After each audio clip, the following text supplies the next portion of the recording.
میں بیٹھے تھے، کہنے لگے میں نے فری میں پڑھا کہ جو بندہ رات کو سوتے وقت 33 بار یا رزاق پڑھے گا اور اٹھتے وقت بھی یا رزاق پڑھے، اس کے لیے رزق کے دروازے کھول جائیں گے۔ کہا لاک ڈاؤن کے درمیان سب کے کاروبار بند، بالکل بند، ہر چیز ختم۔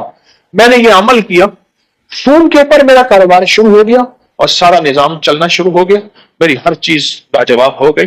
میں صرف سوتے وقت 33 بار پڑھتا تھا یا رزاق، سوتے وقت پڑھتا تھا،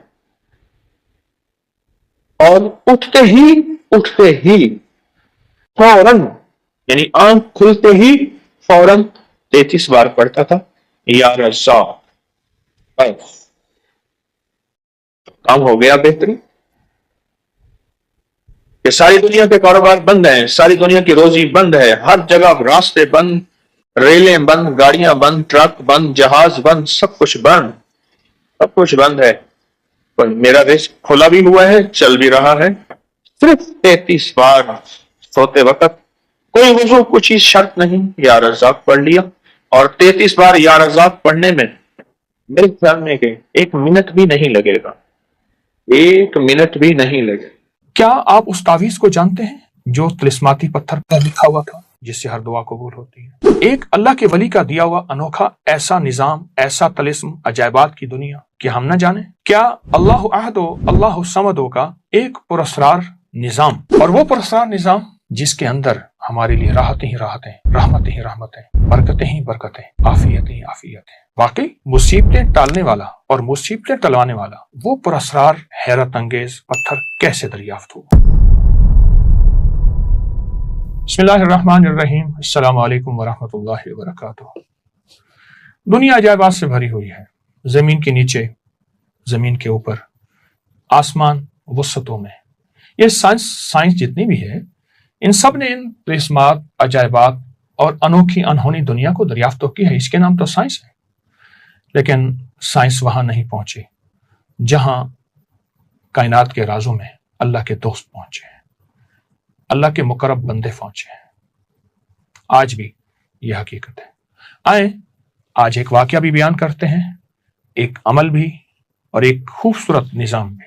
عمارہ بن حزن رضی اللہ تعالیٰ عنہ فرماتے ہیں، ہماری قبیلے کی ایک جگہ تھی جس کو حرۃ الحدثان کہا جاتا تھا۔ رات کو وہاں آگ بھڑکتی تھی، دن میں دھواں نکلتا تھا۔ قبیلہ طی، جس کے حاتم طی تھے، اپنی اونٹنیوں کو اس آگ کی روشنی سے چلاتا تھا جو 7 راتوں کے فاصلے سے بھی دکھائی دیتی تھی۔ اتنی اونچی اور اتنی آگ تھی کہ 7 راتوں کے فاصلے سے بھی دکھائی دیتی تھی۔ اس دوران خالد بن سنان، ایک بہت بڑے اللہ کے نیک بندے، قبیلہ مریتا سے آئے اور کہا، اللہ نے مجھے حکم دیا ہے تمہارے لیے اس آگ کو بجھاؤں۔ ہر قبیلے سے ایک شخص میرے ساتھ آئے۔ ہم 10 آدمی ان کے ساتھ چلے، میں بھی ان میں تھا۔ وہ ہمیں ایک کنویں پر لے گئے، وہاں سے آگ کا ایک دہانہ نکلا۔ آگ ہم پر گھیرا ڈالنے لگی، ہم گویا ترازو کے پلڑے میں آ گئے۔ ہم نے پہلے لاٹھیوں سے، پھر جوتوں سے، پھر اماموں سے مارا، یہاں تک کہ سب کچھ جل گیا۔ ہم نے کہا، اے خالد، تم نے ہمیں ہلاک کر دیا؟ انہوں نے کہا، نہیں، یہ آگ حکم کے تابع ہے، میں بھی حکم پر ہوں۔ پھر وہ آگ پر عصا مارتے ہوئے کہنے لگے، ہر حق جو اللہ کے لیے ہے وہ ادا ہوا، میں اللہ کا بندہ اعلیٰ ہوں۔ ایک شخص تھا جو مذاق اڑانے والا تھا، کہتا تھا میں باہر نہیں نکلوں گا، دیکھو میں نکل آیا ہوں، اس طرح کی باتیں کرتا تھا۔ پھر انہوں نے ہمیں ایک جگہ لے جا کر کہا، کھودو۔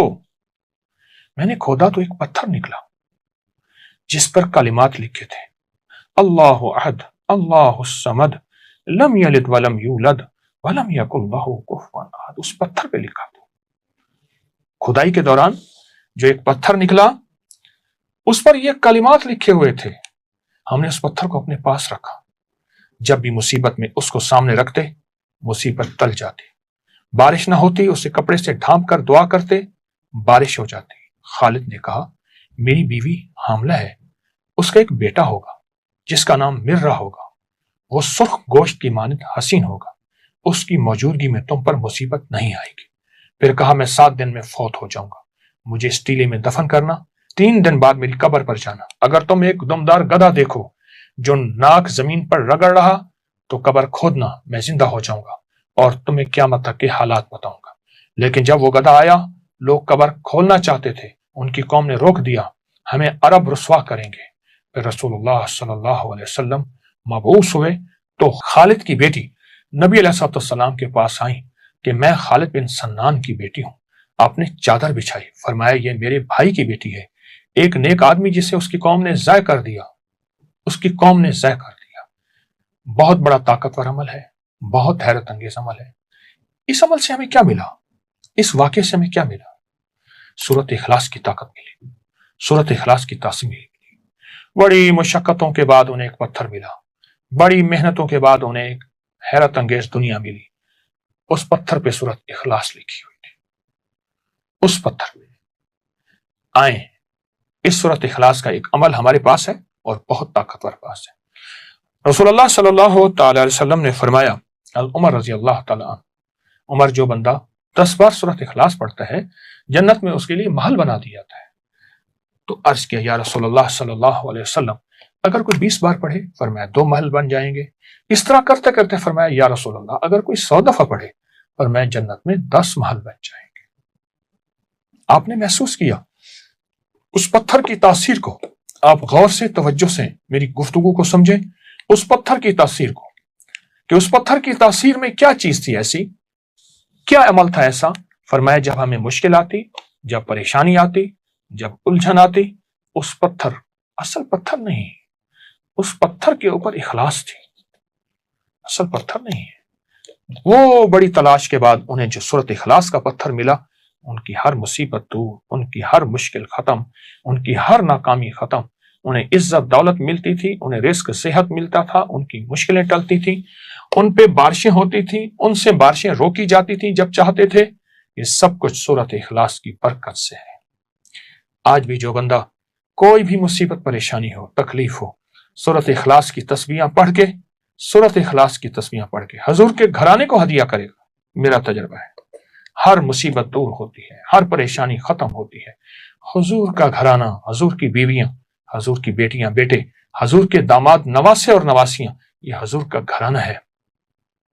جو ہدیہ کرے گا حضور کے گھرانے کو، اللہ پاک اس کی مشکل دور کر دے گا۔ پتھر نہیں، پتھر پہ جو لفظ لکھے ہیں، جو بڑی محنتوں اور مشقتوں کے بعد ملے، وہ لفظ ہیں سورۃ اخلاص کے۔ آئیں اس کی قدردانی بڑھائیں، آئیں اس کی توجہ بڑھائیں اور سورۃ اخلاص میں ڈوب جائیں۔ انشاءاللہ سورۃ اخلاص دنیا کی ناکامی سے بھی بچائے گی اور آخرت کی الجھنوں دھکوں سے بھی بچائے گی۔ عمل کو کریں، نسلوں کو سکھائیں اور برکتیں ہمیشہ ہمیشہ کے لیے پائیں۔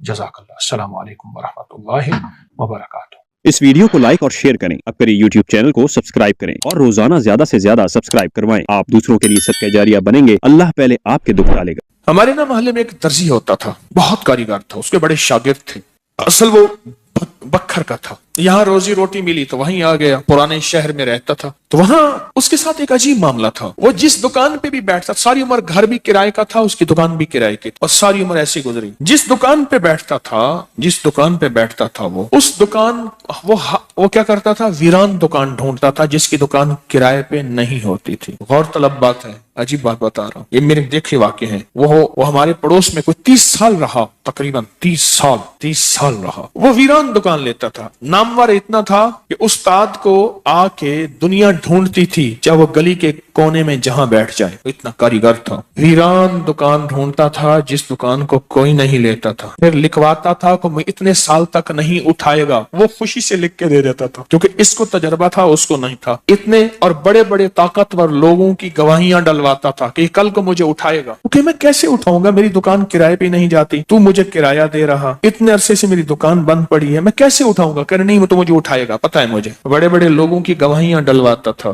لکھواتا تھا، کرایہ دیتا رہوں گا، دیتا تھا۔ ادھر وہ کرائے پہ بیٹھتا تھا، چند دنوں کے پاس اس کے پاس لوگ آنا شروع ہو جاتے، یہ دکان دے۔ وہ اگر 20 روپے کرایہ دیتے، ہم 30 روپے دیتے ہیں، ہم 40 روپے دیتے ہیں، کوئی کہ ہم 50 روپے دیتے ہیں۔